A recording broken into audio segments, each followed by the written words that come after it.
Alléluia. Amen. Bonjour à tous mes bien-aimés frères et sœurs. Et soyez bénis dans le nom de Jésus. Et comme vous a dit le pasteur Fernand, je suis le docteur Frédéric Sandé, ou Sandé Frédéric, venant du Cameroun, de l'église Centre Biblique Libérien. Et nous sommes situés à Douala. Et je ne suis pas seul à travailler là-bas, j'ai des collaborateurs que j'ai formés, puisque nous sommes un centre, une église, en même temps un centre de formation théologique. Nous avons l'école biblique, le CFBP, Centre de formation biblique pour pasteur. J'ai travaillé donc avec ceux qui ont déjà été formés et que j'ai pu établir pasteur. Quand je ne suis pas là, ils les assurent la permanence. Ils sont nombre de 3 avec moi, nous faisons 4 serviteurs dans cette église. Nous travaillons au Cameroun depuis 1998. Le Seigneur a permis que, à ce jour, nous soyons déjà étalés un peu hors de Douala, dans la ville de Yaoundé, de Loum, dans le littoral. Et nous progressons petit à petit, selon la gloire du Seigneur. Amen. Et je suis conférencier international parce que je passe un peu partout pour enseigner. Je tiens parfois des séminaires. C'est vrai que nous sommes venus en Belgique juste pour une tournée. Ce n'était pas pour mettre du temps, sans quoi je me serais prononcé avant, pour pouvoir même tout le long d'une semaine tenir des séminaires sur un thème précis. Mais qu'à cela ne tienne, ce matin nous allons juste partager sur un point. Amen. C'est une prédication. J'aime bien faire la différence entre prédication et enseignement. Dans l'enseignement, on s'étale plus, on fouille plus, et chaque parole qui est prononcée doit être justifiée par des passages bibliques bien assortis. Mais aujourd'hui, nous allons nous attarder sur un texte sur lequel je vais m'étendre en commentaire. Je vais donc parler d'un sujet qui est à la fois d'actualité, mais un sujet qui peut peut-être prêter à controverse, dans le sens où nous savons que nature, l'homme cherche toujours un bouc émissaire à ses problèmes, l'homme cherche toujours un bouc émissaire à ses difficultés, l'homme cherche toujours sur qui il doit pointer un doigt accusateur. Parce que l'homme, généralement, n'est pas prompt à reconnaître son tort, à reconnaître ses faiblesses, à reconnaître ses manquements, ses faillites. Dans le monde en général, c'est comme ça qu'on procède, dans tous les aspects. Dans le domaine politique, pareillement. Pour prendre un cas précis, nous savons bien que l'ONU, qui est censé être l'organisme qui doit apporter la paix à travers le monde, a ses procédés à lui pour apporter la paix. Mais lorsque l'ONU veut procéder à apporter la paix par un doigt incriminateur, un doigt accusateur, nous connaissons bien que le résultat est toujours néfaste. Pour prendre le cas de l'Irak, nous avons bien vu, l'ONU et les États-Unis compris, ont prétendu que cela était les fauteurs de troubles dans l'Asie. Alors, ils ont supposé apporter la paix en détruisant l'Irak. Ils ont leur manière à eux de vouloir apporter la paix dans le monde. Mais depuis ce temps, jusqu'à aujourd'hui, nous savons qu'il n'y a jamais de paix en Irak. Pareillement en Côte d'Ivoire, en Afrique, et plus proche de nous en Libye. Parce qu'on accuse. On accuse d'abord l'autre d'être dictateur, on accuse l'autre d'être, c'est pas un méchant. Et puis, on vient, apparemment pour résoudre le problème, mais on démontre que nous sommes tout autant méchants que ceux-là. Et le résultat, c'est ce que nous connaissons tous. Il n'y a pas de paix dans le monde. Le texte que nous allons lire ce matin dans la Bible nous relate un phénomène semblable. Je voudrais donc que nous commencions déjà. Ce texte, il est dans Jean 5. Nous allons le lire du verset 1 au verset 9.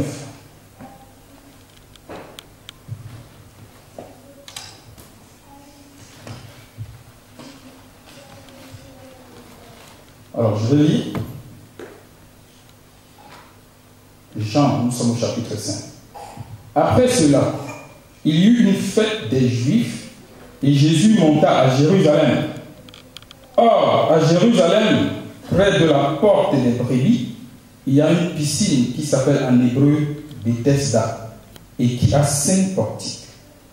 Sous ces portiques étaient couchés un grand nombre des malades, des aveugles, des boiteux, des paralytiques, qui attendaient le mouvement de l'eau, car un ange descendait de temps en temps dans la piscine et agitait l'eau. Et celui qui y descendait le premier, après que l'eau avait été agitée, était guéri, quelle que soit sa maladie. Là se trouvait un homme malade depuis 38 ans. Jésus, l'ayant vu coucher, et sachant qu'il était malade depuis longtemps, lui dit, « Veux-tu être guéri ?» Le malade lui répondit, « Seigneur, je n'ai personne pour me jeter dans la piscine quand l'eau est agitée, et pendant que j'y vais, un autre descend avant moi. » Alléluia. « Lève-toi, lui dit Jésus, prends ton lit et marche. » Aussitôt, cet homme fut guéri, il prit son lit et marcha. Voilà donc une histoire qui est présentée devant nous.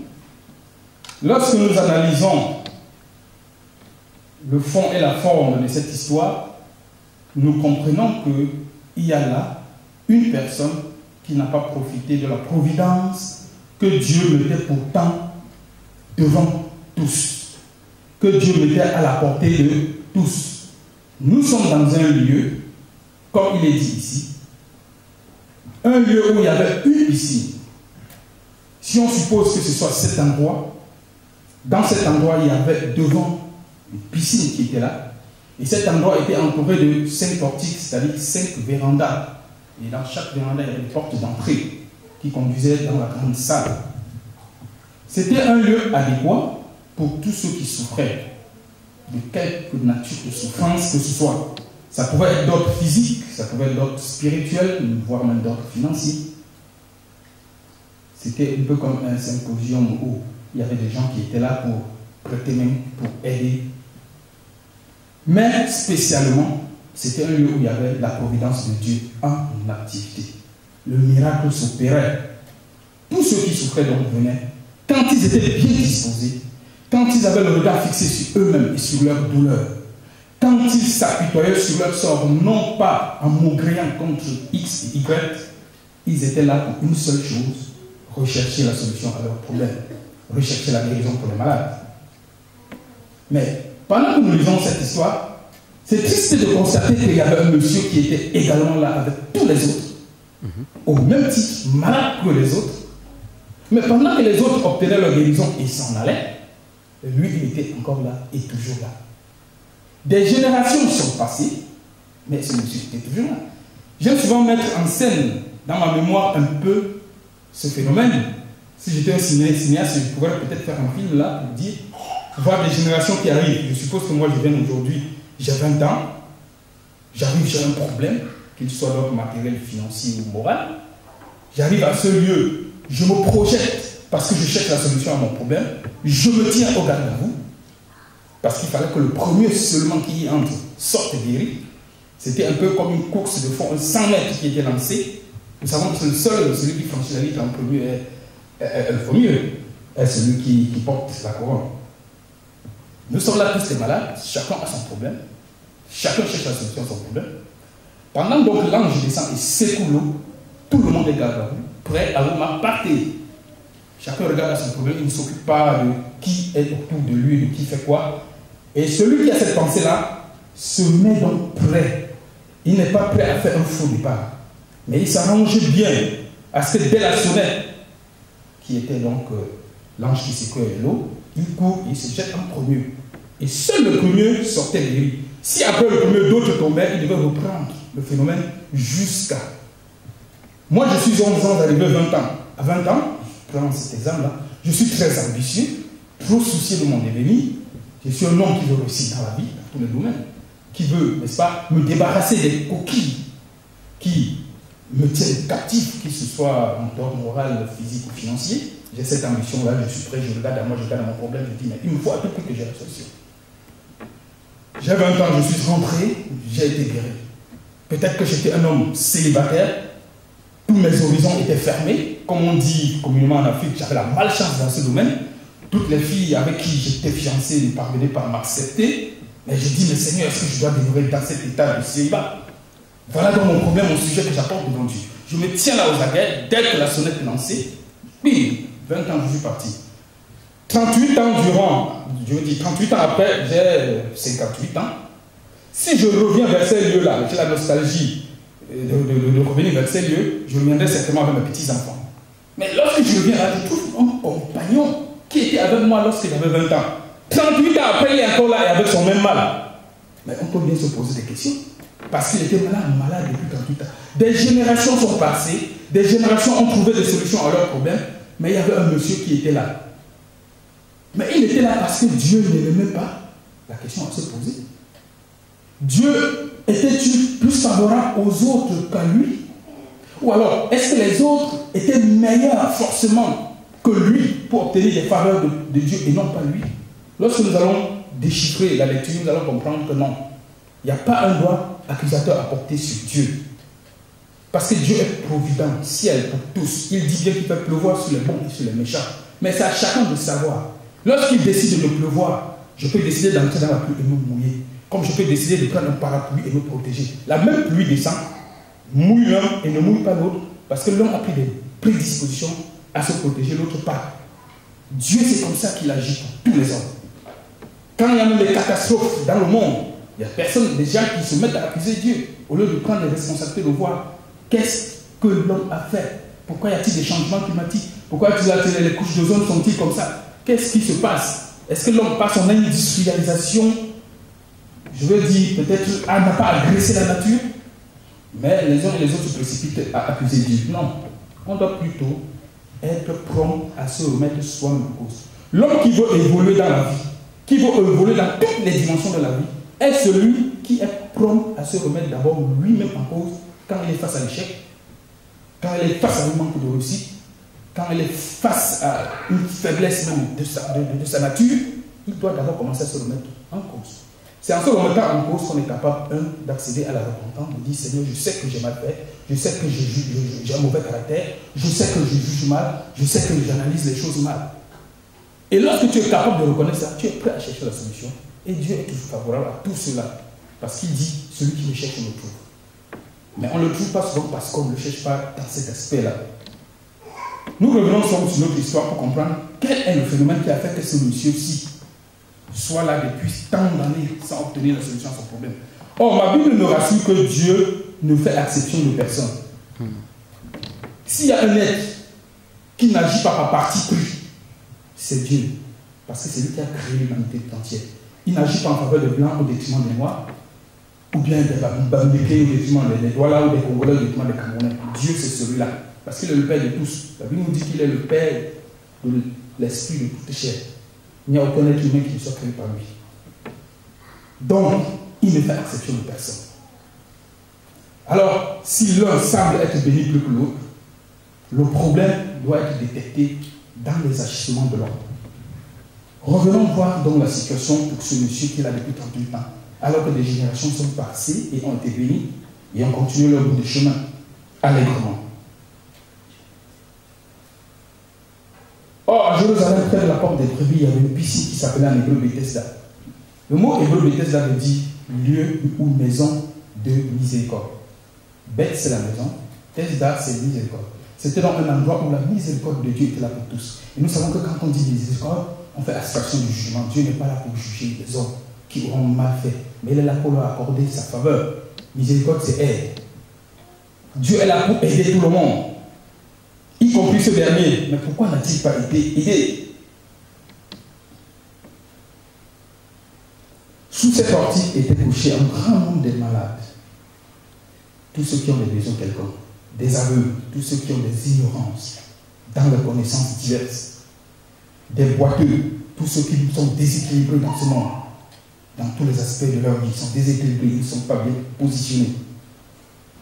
Des paralytiques, tous ceux-là même qui sont totalement dans le besoin, incapables de se prendre en charge eux-mêmes. Là se trouvait un homme malade depuis 38 ans. Jésus l'ayant vu coucher, et sachant qu'il était malade depuis longtemps, lui dit, veux-tu être guéri? Voilà le thème de notre entretien ce soir. Veux-tu C'est la question que chacun doit se poser. Veux-tu? Il n'est pas venu là-bas pour juger, pour critiquer, pour condamner, mais il est venu aider l'homme à se remettre lui-même en cause. Est-ce que réellement tu veux? Il ne suffit pas d'être présent là. Nous savons bien tous en tant que prédicateurs que nous pouvons donner un beau sermon ici.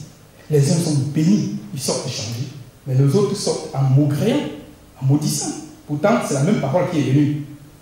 Est-ce le prédicateur qui a mal donné son message? Je ne crois pas. Parce qu'il y a les hommes qui ont été bénis. Mais c'est que la disposition ou la prédisposition du cœur diffère des hommes et des autres. Jésus arrive, il voit ce monsieur. Il dit, mais c'est pas possible. Qu'est-ce que tu fais là depuis 38 ans? Veux-tu être guéri puisque son problème était d'ordre physique, maladie? Veux-tu être réussi si c'est dans le plan scolaire? Les gens passent le temps à accuser les ancêtres qui les auront, je ne sais pas quoi, maudits dans le village qui ne réussissent pas. Mais est-ce qu'ils travaillent? Est-ce qu'ils ne sont pas paresseux? Celui qui est vraiment studieux dans ses études réussit, ça c'est clair. Et même si par mégarde, il y aurait de la sorcellerie qui crée un blocage, tu es dans le lieu idéal. Dieu débloque tout. Il débloque les envoûtements, il débloque les malédictions. Tu ne peux donc pas être là dans sa présence et demeurer sous ce joug. Il vient me poser la question, veux-tu? Comme quoi ta volonté n'est réellement pas engagée, même si tu n'y as pas pris conscience. L'homme est tel. Il ne faut donc pas se précipiter. Parfois, nous, les hommes de Dieu, nous agissons comme des marabouts. On vient sur les gens, on leur promet simplement qu'on va faire des livres, on leur promet simplement qu'on va leur donner ci et ça. On n'a pas le temps de prendre de l'éduquer foncièrement. Ça, c'est agir comme un marabout. Jésus n'agit pas comme un marabout. Il veut d'abord remettre la personne en question. Veux-tu être guéri? Alors, nous allons voir à travers la réaction ou la réponse de ce monsieur, quel était réellement ce problème. Quand Jésus lui pose la question, le malade lui répondit, 1. Seigneur, je n'ai personne pour me jeter dans la piscine quand l'eau est agitée. Voilà un monsieur qui a passé 38 ans à accuser tout le monde autour de lui.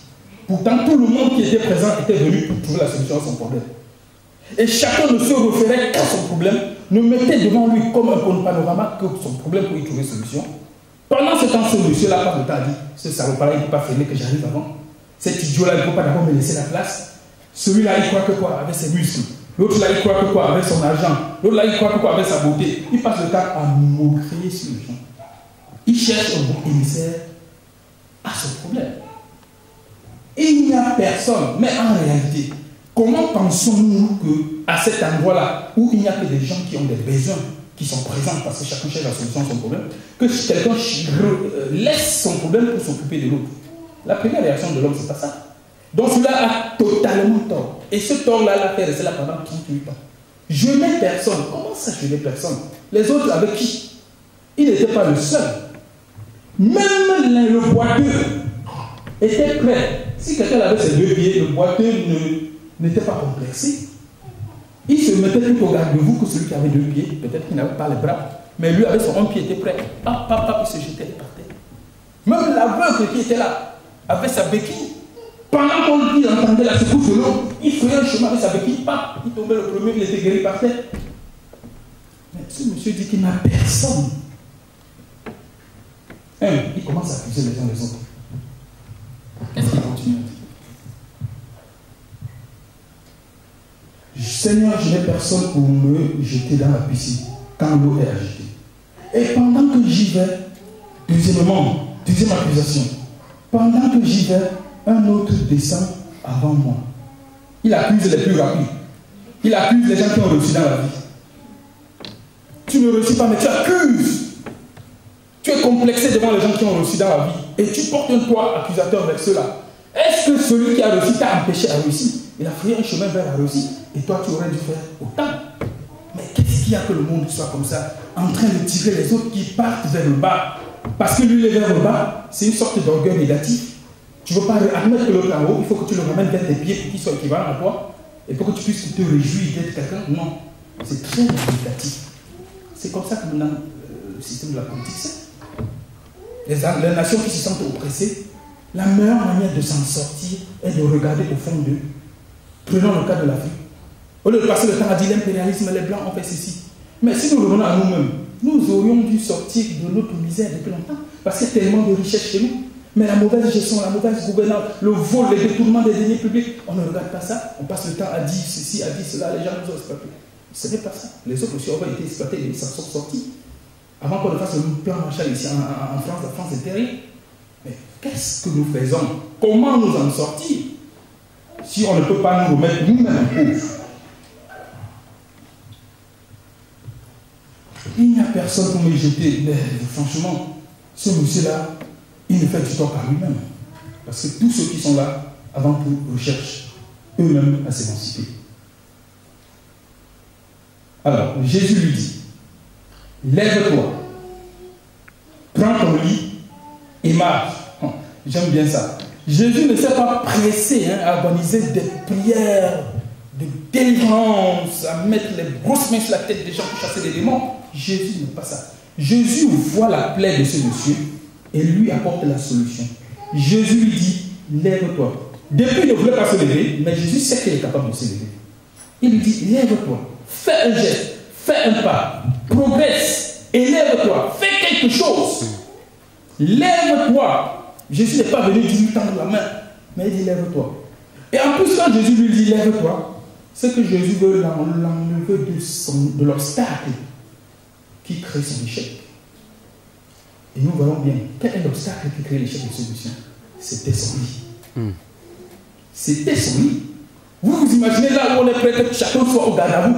Tout le monde a laissé son lit chez soi. Il est venu, le boiteux avec son demi-pied, le paralytique, peut-être sa famille l'a transporté là, l'aveugle avec sa béquille a frayé son chemin. Tout le monde est arrivé là. Et chacun était debout, prêt au combat. Prêt à la recherche de la victoire. Monsieur, s'il s'est fait déporter de chez lui avec son lit, je suppose que c'était un lit avec un matelas douillet, un ressort, c'est-à-dire que lorsqu'il est couché sur ça, le sommeil est bien, il ne peut pas se lever à temps. Et c'est avec ça qu'on est venu le mettre devant la piscine et passer son temps couché sur son lit. Le temps de dire, oh, je vais me lever, les autres sont déjà partis. Le temps de dire, oh, je vais mettre les chaussures, les autres sont déjà partis. Le lit était pour lui un obstacle, un frein à son émancipation. Alors nous, quel est notre lit?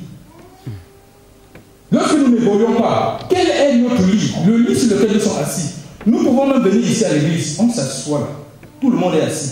Mais il y a des gens qui ne sont pas assis simplement sur le siège de l'église, mais ils sont assis sur leur lit. Et que ce lit est déposé sur le siège de l'église. Je prends un exemple. Quelqu'un qui aime trop la tradition.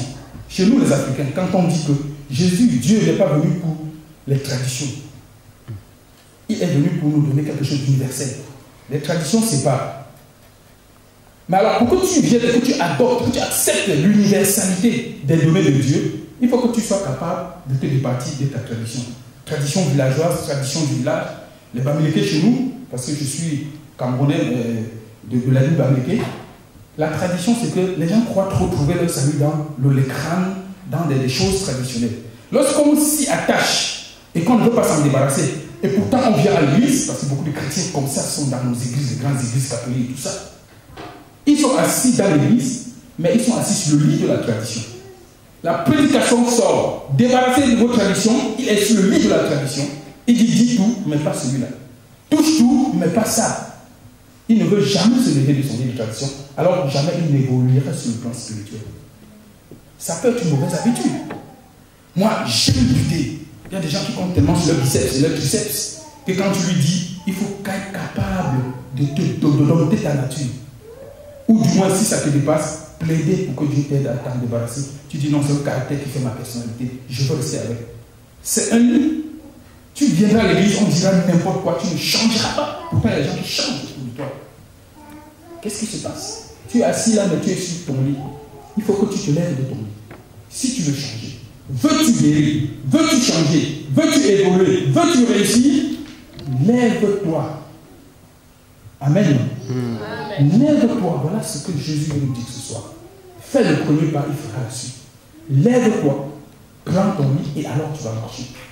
Au moins, ce monsieur a suivi cela.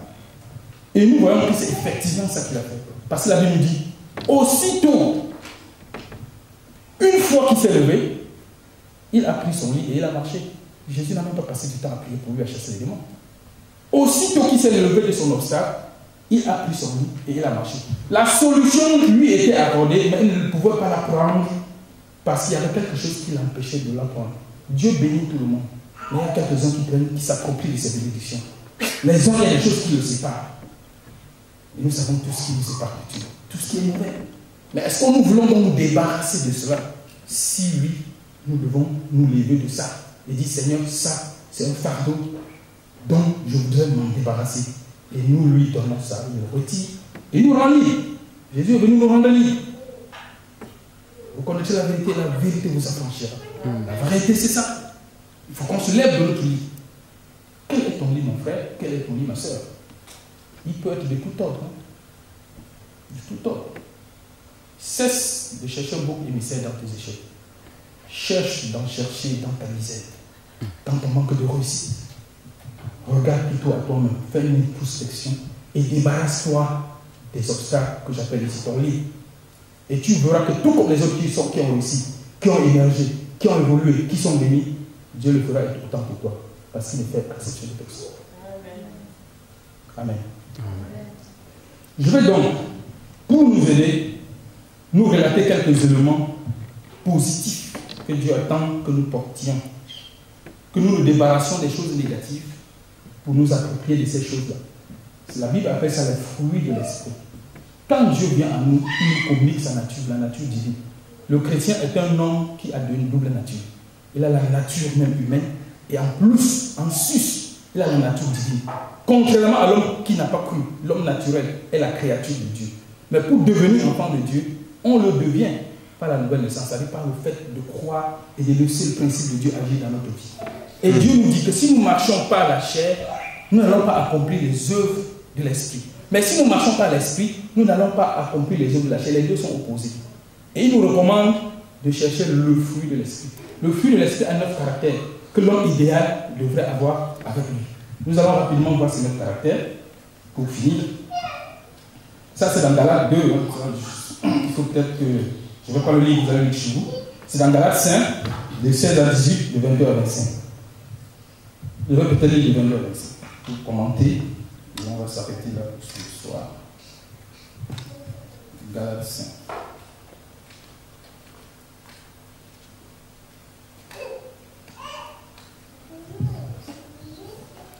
Galates 5, je vais lire de 22 à 25.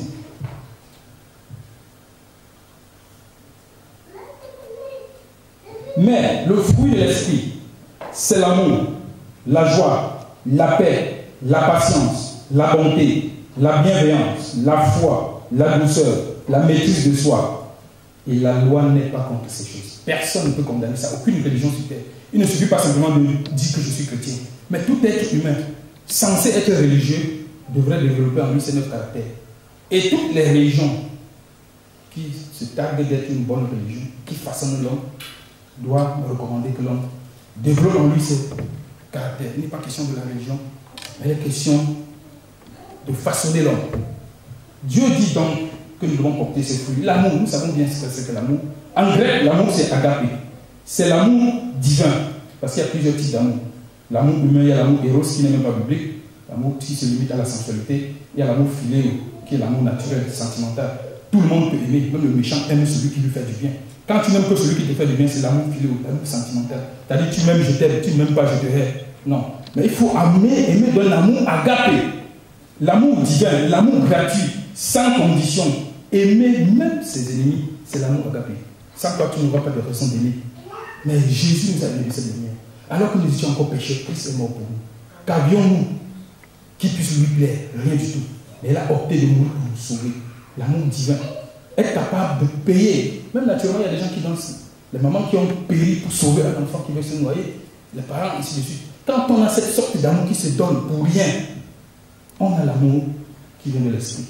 Cette sorte d'amour-là, si le monde avait cet amour, le monde serait un monde idéal dans lequel chacun voudrait vivre. La joie, chara, en grec, c'est la joie qui émane du salut. La joie qui découle de la reconnaissance de l'action de Dieu dans nos vies. C'est différent de la joie naturelle. Parce qu'en grec, il y a chaque mot différent. Quand il vient de l'esprit, il a un autre mot. Ce n'est pas la joie parce que j'ai bien bu. Le soula a une joie parce qu'il a noué ses soucis dans la corps, par exemple. C'est une joie éphémère qui va partir avec le temps. Ou bien celui qui a une bourse bien pleine d'argent. C'est une joie qui est liée aux choses qui sont éphémères. Cette joie partira avec la chose.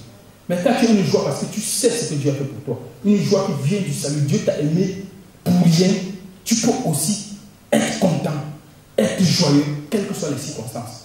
C'est une joie qui ne finit pas. Normalement, l'homme doit être toujours joyeux. C'est parfois parce que nous manquons de joie que nous développons à nous-mêmes beaucoup de maladies. Nous savons que les soucis, les amertumes apportent des crises cardiaques, parce qu'on sera dans la colère. Ça développe des crises, des spasmes. Selon la science, ça apporte beaucoup de choses. Les maux gastriques même. Beaucoup de choses. Même quand parfois quand on va opérer quelqu'un, on lui dit il faut qu'il ne soit pas stressé. Ça veut dire qu'il faut qu'il soit dans la joie, dégager, que rien ne le perturbe. Là, on favorise même que la science se développe. Être dans la joie, c'est bien. C'est bien. Quand quelqu'un est dans la joie, il fait du bien à lui-même. Franchement, ça sert à rien de porter des crises. Absolument, bien sûr. La paix, il faut qu'on soit dans la paix et règne en grec. C'est le bonheur intérieur, la tranquillité de l'âme. L'expression d'un bien-être total. Vous allez voir quelqu'un qui est en paix, pourtant il n'a rien. Mais il faut être en paix. Il faut être en paix. Quand tu es en paix, c'est également quelque chose que tu fais comme bien pour toi-même. Que d'être dans la colère, dans la haine, dans des représailles. Même si tu veux nuire au péché, tu commences par te nuire toi-même. Dieu dit quelque part, pour l'amour de moi-même, je souhaite la paix de tous. Parce que quand tu fais la paix de tous, toi-même tu t'aimes. Tu es en paix avec les gens, tu vis en harmonie avec tout le monde. Tu ne crains rien, même dans ton voisinage. Quand quelqu'un est en paix, vraiment c'est bien. Il ne marche pas en baissant la tête, prêt à fuir, à changer de chemin parce qu'il a vu un ennemi en face de lui. Non, c'est un homme qui dit, je ne dois rien à personne, je tire le pas de rien, je suis tranquille. Mais il est content, il a paix. Dans sa vie, il peut s'émanciper facilement sur le plan spirituel. La patience. En grec, c'est la makrotunia, c'est la longanimité, une endurance, doublée d'une persévérance et marquée par une lenteur à la colère et une promptitude au pardon. Quelqu'un qui a cette patience en lui. Jésus a été patient malgré tout ce que nous faisons. Pendant que les gens le clouaient, il dit Père, pardonne-leur, ils savent pas ce qu'ils font. Quelle patience! Les gens lui disaient si tu es Dieu, sauve-toi et sauve-nous. Il était Dieu, il pouvait le faire. Mais il était patient parce qu'il savait le but pour lequel il subissait la croix. Il ne voulait pas démontrer autre chose, ses aptitudes, ses capacités aux hommes. Il était patient. Mais aujourd'hui, on n'est pas patient. Est-ce qu'il sait à qui il parle? Nous frappons de la poitrine. Apprenons cette sorte de patience. On vivra mieux. La bonté, en grec, c'est le Christotes.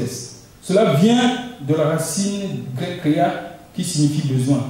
Celui qui dit que je suis bon, c'est celui qui a le désir de rendre service, d'apporter son aide là où on en a besoin. L'attitude qui pousse à faire du bien, c'est l'amabilité, c'est la serviabilité. Si moi je suis un bon travailleur chez moi et je suis bon, c'est vrai que je travaille pour avoir un salaire en fin de mois. Mais il peut arriver que le patron tarde, il ne paye pas, comme nous voyons partout, comme c'est souvent régulier ici en France. Nous regardons la télé en Afrique, on dit mais quel est ce pays où toutes choses se traitent, pas de grève, pas de casse. Mais en réalité, nous faisons du mal à qui? Mais celui qui est bon, tu es même bon envers l'État, tu es bon envers le système. La génération à venir doit profiter des infrastructures. Dernièrement, nous avons eu des émeutes au Cameroun, le février, les jeunes sont descendus, ont cassé les rues, brisé les routes, les peu de routes qu'on avait encore bonnes, cassé tout. J'ai dit, mais c'est quoi cette histoire? La serviabilité, c'est aussi de servir ton pays. Le patriotisme, ce n'est pas seulement de revendiquer, c'est d'être capable de perdre, de se sacrifier pour le bien, peut-être de ta génération. Nous connaissons tous ceux qui ont conçu, par exemple, la Belgique. Quand on entend Léopold I, Léopold II, tout ce qu'ils ont fait là, peut-être qu'ils n'ont même pas profité, ils n'ont pas jugé ça. Mais quand il pense qu'il est bon, il veut servir la nation, il veut servir la génération à venir. Il veut servir. On doit avoir des grandes écoles. Mais tous ceux qui pillent là, ils ne sont pas bons. En Afrique, ils envoient leurs enfants en Europe, ils pillent. Les universités, même ça ne marche pas. Le système scolaire, même, c'est à revoir. Parce qu'ils se fichent, les enfants ne sont pas dans le système. Est-ce que tu sers ton pays ou tu te fais servir? Les serviteurs de Dieu, carrément, dans l'église, doivent servir le peuple. Nous sommes les serviteurs. Mais il y en a qui profitent pour se servir. On n'est pas là pour se servir. Celui qui a la bonté est d'abord serviable. Je travaille, il n'y a pas de salaire, je continue à faire mon travail. Mon travail ne sert pas seulement mon patron, mais il sert indirectement la nation. Ça veut dire qu'il sert même la génération à venir, parmi lesquelles mes propres enfants. Parce que quand je continue à travailler, je paie mes impôts. L'État doit construire des routes, doit faire des hôpitaux, doit faire des écoles. Mais si je me mets à casser tout, je fais du mal et je bloque le processus de la serviabilité. L'homme qui sert ne se révolte pas. Les grèves là, ce n'est pas biblique. Parce que ça ne résout rien en fait. Ça réduit toujours l'économie. La bénignité, agathosine, c'est la bienveillance, le caractère de celui qui est miséricordieux sans être fait. Il y a des gens qui croient que pardonner est une faiblesse. C'est une très grande valeur. Tout le monde peut avoir de la haine, de la rancune, de la colère. Mais c'est celui-là qui est capable de surmonter et de pardonner qui est un homme vrai. C'est ça la grande valeur. C'est pas frapper la porte qui dit je ne fais pas ça, je ne peux pas laisser ça. Un pour un, dent pour dent, c'est la faiblesse. C'est l'homme faible. L'homme fort, c'est celui-là qui a de la bienveillance, qui est miséricordieux et qui peut pardonner. La fidélité pistis, c'est la foi qui saisit et qui donne, c'est faire confiance. Il faut être un homme qui fait confiance. Faire confiance, quand tu perds confiance dans un foyer, tu perds confiance, c'est la catastrophe. Dans un travail, dans une profession, tu perds confiance, c'est la catastrophe. Dans une nation, tu perds confiance, c'est la catastrophe. Tu vas exiler, tu vas immigrer. Mais quand tu as confiance que nous pouvons relever de notre misère, nous pouvons nous relever de notre misère, nous pouvons sortir de notre situation, tu te bats. Mais quand tu n'as pas d'ambition, d'avance, tu perds courage. La douceur, praotesse. Un homme doux également, on croit que c'est une faiblesse. Ce n'est pas une faiblesse. Un homme doux, praotesse. Il y a des gens qui sont doux naturellement parce que c'est une faiblesse. J'ai dit ici, le fruit de l'esprit, c'est praotesse. Ce n'est pas celui qui est doux parce qu'il est timide. Mais celui qui est doux, praotesse veut dire la force apprivoisée. Quand nous voyons un lion, nous savons que le lion est très fort, il peut tuer même l'humain. Mais nous voyons les hommes qui ont dompté le lion. Le lion se laisse, il est malléable, il se laisse conduire par l'homme. Voilà un lion qui est devenu doux, parce qu'il a été apprivoisé. L'homme doit être apprivoisé. Un homme doux, c'est celui qui est capable de réagir. C'est celui qui est capable de cogner fort, mais qui choisit de ne pas faire cas de sa force. C'est ça l'homme doux. Ce n'est pas qu'il est faible, mais il est capable, mais il laisse. Nous devons être doux. C'est comme ça qu'on se met bien dans la société. La tempérance, pour terminer, c'est la maîtrise de soi et la maîtrise des situations. Il y a les hommes qui sont débordés par les situations, ils s'emportent. Quand tu peux maîtriser une situation, c'est que tu te maîtrises toi-même. Mais quand tu te maîtrises toi-même, tu peux maîtriser la situation. Le relent des débordements dans les situations, dans les occasions, c'est parce que toi-même tu ne sais pas te maîtriser. Il fait chaud, tu dois te maîtriser. Il fait froid, tu dois te maîtriser.